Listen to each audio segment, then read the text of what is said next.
Selamat pagi, siang, sore, ataupun malam kepada Pak Prajanto selaku dosen pengampu untuk mata kuliah Keamanan Jaringan Informasi kelas A.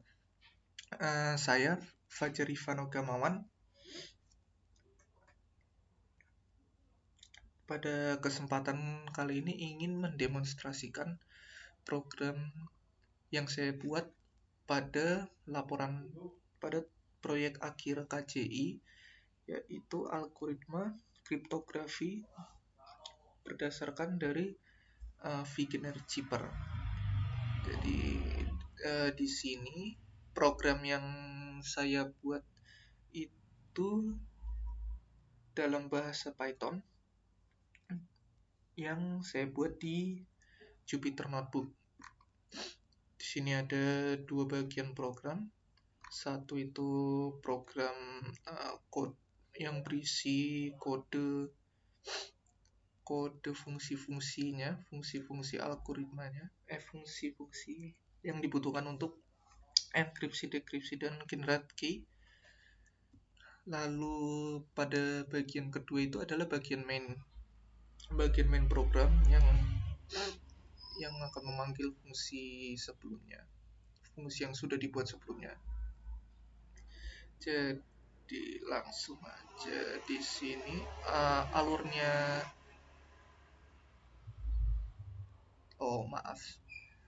Jadi alurnya sendiri itu, pertama saya sebagai user akan diminta untuk menginputkan plaintext dan kuncinya. Untuk plaintext nanti disimpan ke P, untuk kunci nanti disimpan ke K. Jika sudah, maka dipanggil fungsi bangkitan kunci dengan input plaintext dan key yang dimasukkan oleh saya tadi. Di sini kalau kita lihat bangkitkan kuncinya itu akan merujuk ke sini. Nah, dibangkitkan kunci itu sendiri di pertama itu key-nya itu akan diubah menjadi list yang disimpan ke variabel k. Ya, jadi sederhananya mengubah variabel key ini yang tadinya string menjadi list. Nah, lalu setelah itu dicek selisih dari P dan K. Bukan, maksudnya P dan K nya itu dicek apakah sama atau tidak. Kalau misalnya tidak sama atau berbeda panjang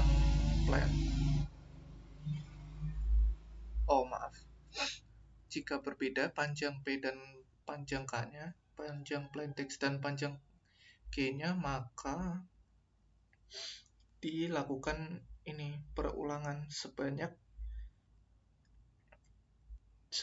selisih dari plaintext dan K-nya. Dalam perulangannya itu nilai K akan ditambahkan dengan nilai baru, yaitu K ke I yang sudah dimod dengan panjang K. Jadi misalnya ketika K-nya itu memiliki 3 karakter, maka K-nya itu akan ditambahkan, list K-nya itu akan bertambah dengan nilai K ke 1 yang dimod dengan 3. Dan begitu juga seterusnya sampai didapatkan selisihnya, sampai nilai itu sama dengan selisih, sama atau kurang dari selisihnya. Jika sudah, maka dikembalikan nilai K tadi yang dalam bentuk list ini diubah jadi string.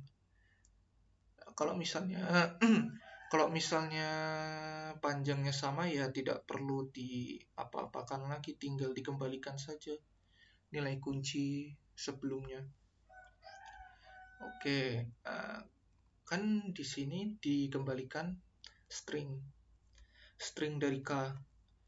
Nah, string dari K-nya ini disimpan dalam variabel PK di sini. Nah, variabel PK-nya ini nanti akan dipanggil di dua fungsi ini, enkripsi dan dekripsi setelah didapatkan ini. Jadi langsung ke enkripsi. Di sini enkripsi akan meminta inputan berupa plaintext dan kunci baru yang sudah di-generate. Nah, enkripsi sendiri itu alurnya itu pertama dibuat variabel list baru yang berisi list kosong. Ini fungsinya untuk menampung hasil perhitungan dari fungsi enkripsi Figner Chipper-nya. Setelah ada tempat menampungnya, dilakukan perulangan sebanyak panjang plaintext-nya di sini. Nah, dalam setiap perulangan itu dilakukan perhitungan fungsi enkripsi untuk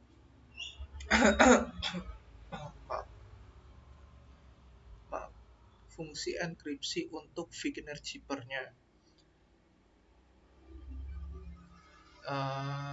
Ya, untuk fungsinya sendiri untuk fungsinya itu di sini plaintext ditambah dengan kunci KI, hasilnya itu dimodulus dengan 26.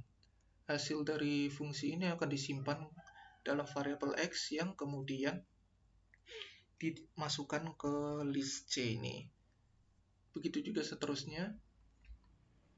Setelah selesai perulangannya, dikembalikan variabel C-nya yang sudah diubah dalam bentuk string.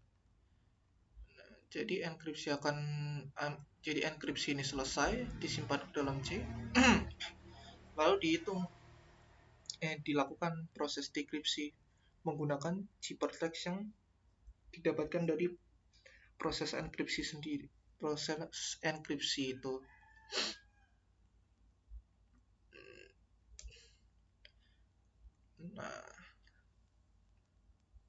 Nah ya, sekarang untuk dekripsi sendiri kan dipanggil.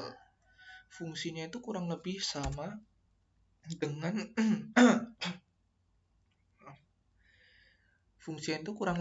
dengan enkripsi, hanya saja ciphertext ini menggantikan plaintext. Lalu fungsinya ini berbeda. Fungsinya ini untuk dekripsinya adalah ciphertext ke I dikurangi dengan kunci ke I ditambah 26, baru dimodulus dengan 26. Dilakukan perulangan seperti seterusnya hingga didapatkan list plaintext-nya dan diubah ke string, dikembalikan dalam bentuk string. Oke. Setelah didapatkan, ya sudah tinggal dipanggil ke layar ciphertext itu seperti apa dan plaintext itu seperti apa. Jadi langsung saja ke datasetnya. Di sini dataset yang saya gunakan sesuai dengan laporan, yaitu Fajar Ivanov Gamawan, FIG dan pergi jam 2. Dengan kuncinya ada 2, Gamawan dan EX.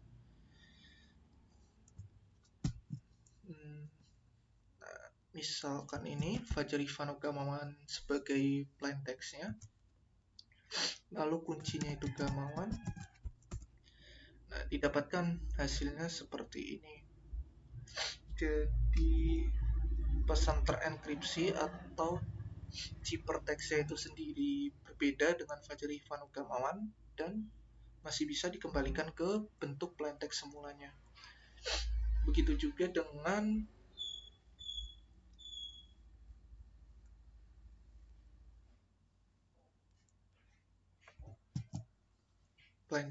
dataset lain, misalnya ini FIG.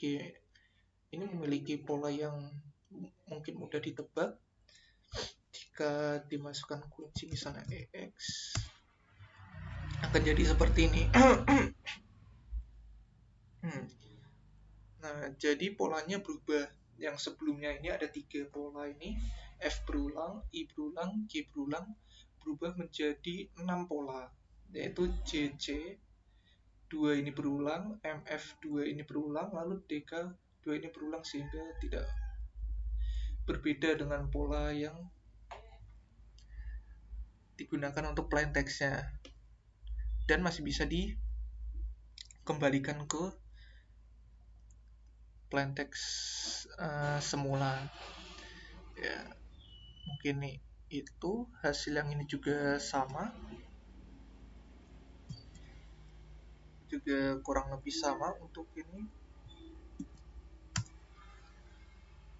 Mungkin next.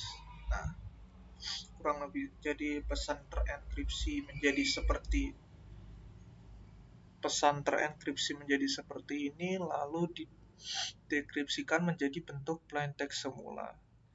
Ya, mungkin sekian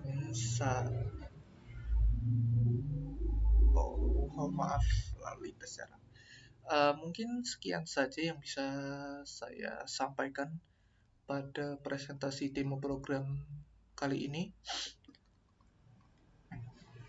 Saya mohon maaf apabila banyak kekurangan dalam presentasi ini ataupun dalam selama saya melakukan perkuliahan di mata kuliah KJI kelas A yang diampu oleh Pak Brajanto.